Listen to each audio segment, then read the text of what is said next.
ఈ రోజు నా దగ్గరికి ఒక మదర్ వచ్చారు. డెలివరీ అయ్యి 1 మంత్ అవుతుంది. మేడం పాలు సరిగ్గా పడట్లేదు అని చెప్పి వచ్చారు. ఇంకో క్వెషన్ అడిగారు ఆవిడ. ఏంటి వాళ్ళ వదినకి ఛాతీ అనేది చిన్నగా ఉంది. అయినా బాగా పాలొస్తున్నాయి. ఈవిడకి ఛాతీ పెద్దగా ఉంది. పాలు ఎందుకు సరిగ్గా రావట్లేదు? పెద్ద ఛాతీకి ఎక్కువ పాలొస్తాయి కదా! అని అన్నారు. ఛాతీ పెద్దగా, చిన్నగా ఉండడం అనేది జెనెటిక్స్ అండ్ ఫ్యాట్ అనేది డిటర్మైన్ చేస్తుంది. పాలనేవి ఎప్పుడు ఎక్కువగా వస్తాయి?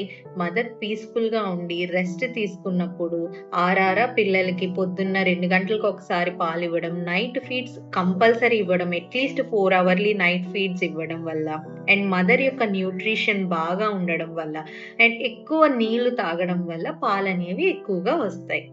డెలివరీ అయిన తర్వాత పథ్యాలని చెప్పి మదర్‌కి సరిగ్గా ఆహారం ఇవ్వకపోవడం, నీళ్లు సరిగ్గా పట్టించకపోవడం వల్ల కూడా పాలనేవి తగ్గుతాయి. సో, ఛాతీ పెద్దగా ఉండడం, ఛాతీ చిన్నగా ఉండడం వల్ల పాలు ఎక్కువగా, తక్కువగా ఉండడం అనేది అపోహ.